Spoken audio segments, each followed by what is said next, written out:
Peace, YouTube. This is Sean Young, also known as Supreme, with another episode of Adventures in Wholesaling. On this episode, guys, I wanted to talk with you a little bit about some of the challenges that you're going to face in this industry. Some of the things that some people out here that are real estate investors or gurus just might not tell you for whatever the reason is. I'm not sure. But my motto is to keep it real, and keep it real with you all the way so that you know what you're getting into and that you can prepare for it, or say, hey, this is not something I'm really willing to do or able to do. So with that being said, I just want to let you guys know that this business can definitely be challenging, and you have to have the right mindset. I know that sounds like a cliche, like people say it all the time, like, hey, you got to have the right mindset. But I'm here to tell you that it's true. It's very, very true.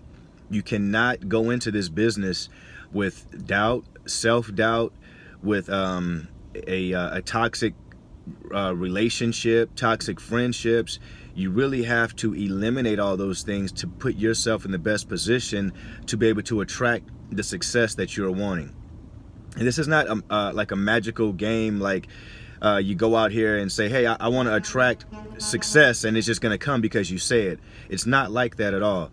And that's not what I'm promoting. What I'm promoting is you doing things that are putting you in the position to be able to receive success when success comes knocking at your door. Because it knocks all the time. It's just most of us aren't ready or willing to receive it when it knocks. I want to share something else with you guys too, just to let you know how real it is out here. I've been at this real estate business now for, I'd say, about 3 years, or just a little under about that 3-year mark. And when I first started, it took me a while to actually get going and take action, because I wanted to learn everything. I felt like, is this legal? Are the laws out there against what I'm doing? If this is so easy, why isn't everyone doing it? I mean, every excuse you could think of to not take action, I made them. But at the same time, in my mind, I was thinking, no, you're being cautious. You're just doing the right things to make sure that you don't get yourself into a bad predicament. But I'm here to tell you guys, it doesn't work like that. It doesn't go like that. You have to go all in. You have to be willing to sacrifice for what you want. And you have to know that what you want is what you deserve. Because if you don't feel like you deserve it, it's just not going to happen for you guys. So know that it's up to you 100% to achieve the success that you want. It's up to you to remove the barriers out of your way. No one else is going to come and do them for you. No one else is responsible or required to do them for you. And think about this. When have you ever known if you're a man out there, let's just say, when have you ever known another man to just go and take care of another man's responsibilities, so to speak? Well, okay, I don't know that many either. That we don't need much time to think about that. And the only reason why I say that is it's a lot of us out here who want to get into this business, but we're wanting to have our hands held the entire time. And that's not life. That's not the reality of life. That's similar to saying, hey, I want to open up a restaurant, and you go to to someone down the street who you might go to their restaurant a lot and say, hey, I want to open a restaurant as well. Can you show me the ropes? Can you tell me what to do? Now, I mean, if this is a good person, they may tell you some basic things and give you some pointers and lead you in the right direction. But the fact that they're running their own business will limit them from being able to hold your hand the entire way. And with this real estate, I noticed that a lot of people who contact me or who hit me up in the inbox or through my email, they're asking for a lot of things that are not realistic from a standpoint of being able to operate your own business. And I'm saying these things because I'm an example as well. I've struggled in this business.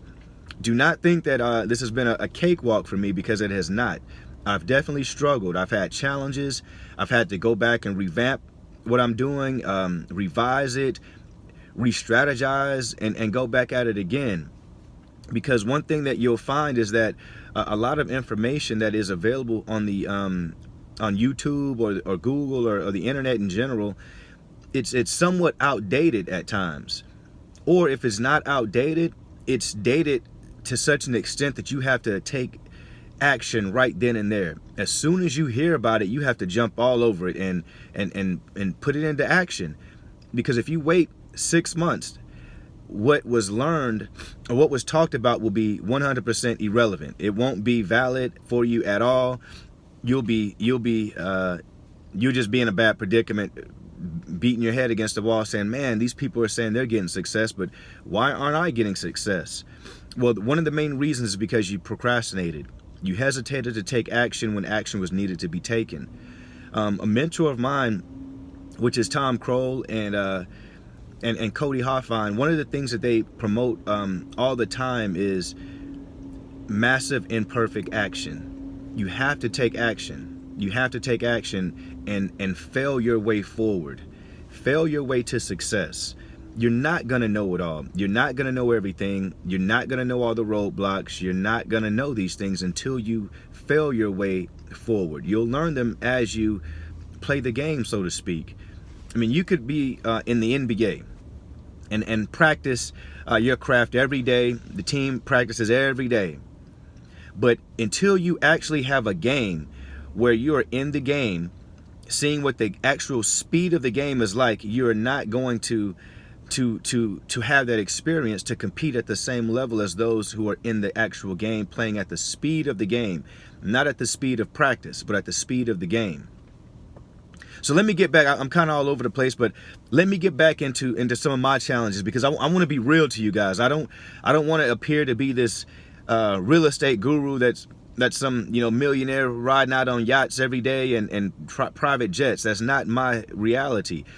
Although I do strive for that, and I am striving for a better reality. I'm not necessarily striving for private jets and whatnot, but to be realistic with what my goals are and what my aspirations are. I want financial freedom. I want the ability to take care of future generations in my family. I want to give my family, future generations, the ability to take care of themselves and their future generations also, meaning that they're not just going to live off of what I'm providing, but they're going to build off of what I'm able to provide. This is what building a legacy and is all about, at least in my eyes. It's about being able to leave your family something to build upon so that it can continue through the generations to come. But guys, let me tell you, like I said, I started off in this business at first. I dibbled and dabbled with it. And then when I finally took action like that, immediately I had 10 houses under contract, 11 houses actually under contract within about a month. 11 houses under contract within about a month. Those results are extreme and not to be, thought of as the norm. So please don't think that if you just go all in, that's what's going to happen. But these were my results, and this is in a tough market. I'm in the Atlanta metro area, and this is a very competitive market. I don't say competitive as if you can't succeed here. I say competitive from a standpoint of I'm being realistic. There are a lot of people out here in this market that are real estate investors. So it makes obtaining those off-market deals, those hot deals, it makes it a little tougher to get to them, or you have to strike even faster now because you've got 20 other investors going after that same deal. So when I got going, like I said, guys, I had 10 or 11 houses under contract right away, and I was a victim somewhat of my own early success, because the fact that I got those leads so quickly with just really one mailer, I sent out 400 mailings. And this is unheard of, really. I sent out maybe 300 to 400 mailers, direct mails to people who were either absentee owners, high equity, out-of-state owners, whatever the case was on that list. That's about the number that I sent out. I sent it once, and I got a huge response back. And like I said, I was able to get 11 deals on the contract. Out of those 11 deals, I closed 4. Let me tell you what happened. A lot of deals fell through because I really didn't take it. I didn't have a sense of urgency. I said, hey, you know what? I'll be able to close these. I've already got them. I'll close them when the time comes. So I let things fall through the cracks because I didn't really have a system in place to ensure my success, to ensure that I had a way to handle these leads that were coming in and coming out, and having a way to follow up with them that was that was going to happen regardless, in spite of me. So I lost a lot of those deals, just to put it to you plainly. I only had 4 of those deals close. Out of those 4 that closed, I partnered on 3 of those deals with another investor who had a larger buyers list than I had. So I split those deals 50-50. You know, 50% of something is much better than 0% of nothing. But instead of me getting $13,000 on each of those deals, you know, I got about maybe $5,000 to $6,000 to $7,000, which is not bad either.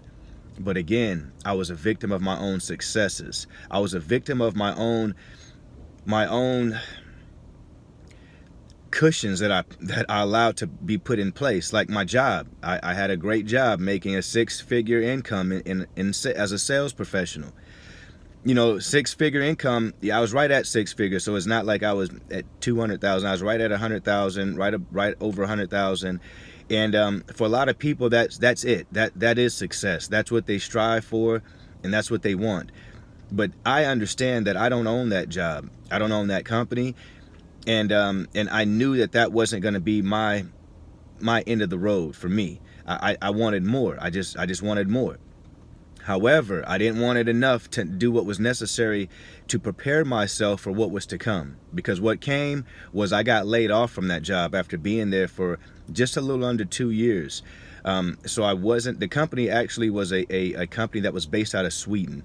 And the company changed its management. They fired everyone in North America. They rehired their own staff on how they wanted to do, you know, how they wanted the new direction to run. And I was a victim of that. I mean, there's plenty of us out here who have faced similar type of circumstances and instances. But what I did was I said, hey, you know what? I'm not going to go look for a job. I'm going to do what I feel I can do, which is this real estate. So I went all in. I spent all of last year doing real estate the best I could, on top of maintaining all the bills responsibilities, my children's everything, nothing missed. I had to still maintain all that, and it was tough. And it really brought me to a point to where, like I said, I made a couple of bad choices in life, things that I take full responsibility for, but nonetheless, those choices have consequences. And some of the consequences has been me going backwards in life in a lot of instances versus me going forward. And I know a lot of you out there saying, hey man, you know, I see this guy posting videos about his business, and he's got a course available now, and you know, he must be rolling in the dough. And yes, I'm not struggling, but I'm here to tell you that I'm revamping my business. I actually had to hit reset on my business about 3 or 4 months ago. And I really want to share this journey with you guys because I want you to see what it takes, and I want you to see that it is possible. But I had to reset my business about 3 to 4 months ago. And what I mean by that is I had to go back and get a part-time job. Yes, a part-time job.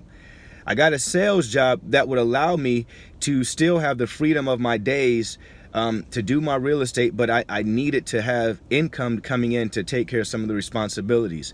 And I was in a predicament where I had to take action right then and there. I'm not suggesting that's what you do. Actually, I'm still suggesting forget a job, because you can always go get another one. But my responsibilities were so heavy that I didn't follow my own advice. And it put me where I am now, which is saying to myself, hey, what am I doing? I'm teaching this to other people. I'm helping other people be successful, you know, build $15,000, $20,000 a month, you know, businesses, but yet I'm struggling with mine. What do I have to do? I have to go back, I have to revise, and I have to do things differently to make this work. So basically, guys, what I want to just say in a nutshell is we all go through our challenges. We all have our different excuses that we could use that's preventing us from having success, or, you know, preventing us from doing what we would want to do in life, which is be free. So I want to share my journey with you guys over the next few months to show you that I'm starting literally almost from scratch, starting over my business again, my real estate investing business, not my coaching business, but my real estate investing business. I've revised it. I'm starting it from scratch, and I want you to follow me on my journey. With that being said, Help me, help you, help us all. This is Supreme. Peace.